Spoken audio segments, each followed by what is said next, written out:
Hi friends, welcome to our channel. నేను మీ శిల్ప. ఈరోజు వీడియోలో మీకు కరివేపాకు రైస్ చేసి చూపించబోతున్నాను.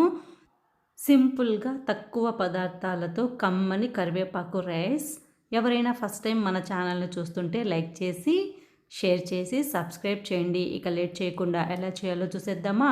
ఇక్కడ చూపిస్తున్నట్టు వెల్లుల్లి రెబ్బలు 5-6, పచ్చిమిర్చి మీ రుచికి తగినన్ని, ఒక చిన్న ఉల్లిపాయ, ఒక టమాటా, అలాగే కరివేపాకు 1 కప్పు తీసుకోవాలి.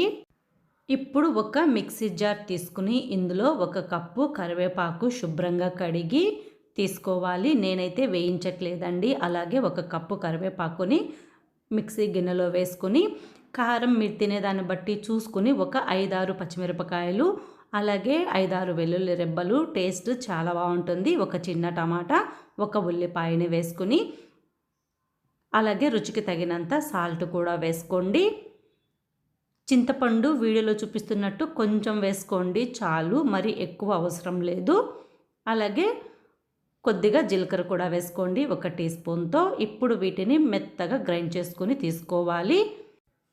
ఇప్పుడు ఈ కరివేపాకు పేస్ట్ని పక్కన పెట్టుకోండి. మూత పెట్టేసి ఇప్పుడు ఒక ప్యాన్ తీసుకుని స్టవ్ ఆన్ చేసుకుని అందులో 2 లేదా 3 టేబుల్ స్పూన్ల ఆయిల్ వేసుకుని, ఇందులో పోపు దినుసులు, ఆవాలు, జీలకర్ర, ఉద్దిపప్పు, పచ్చిశనగపప్పు వేసుకుని ఈ పోపుని చిటపటలాడే వరకు వేయించుకోండి. ఇలా వేయించుకున్న తర్వాత మళ్ళీ ఒక ఉల్లిపాయని చిన్న ముక్కలుగా కట్ చేసుకుని, 2 రెమ్మల కరివేపాకు, ఒక 2 పచ్చిమిర్చి, అలాగే 1 ఎండుమిరపకాయని వేసుకుని పచ్చి వాసన పోయే వరకు వేయించుకోండి.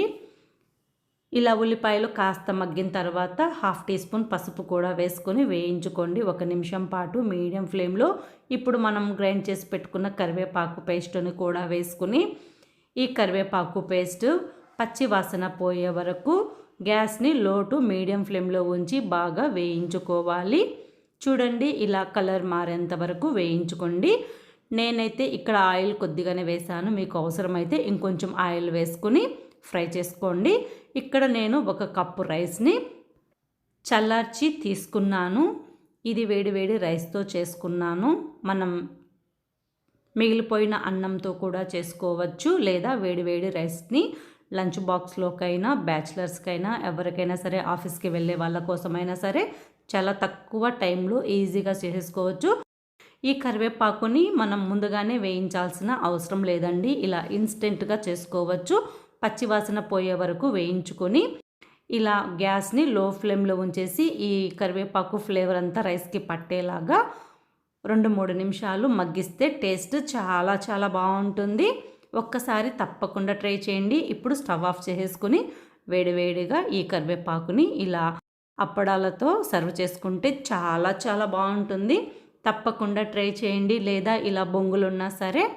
ఫ్రెండ్స్, ఈ కరివేపాకు రైస్ సింపుల్గా తక్కువ పదార్థాలతో మన ఇంట్లో ఉన్న వాటితోనే కమ్మగా ఉండేలా మీరు ఇంట్లో ట్రై చేయండి. ట్రై చేసి ఈ రెసిపీని మీ ఇంట్లో వాళ్ళకి టేస్ట్ చూపించండి.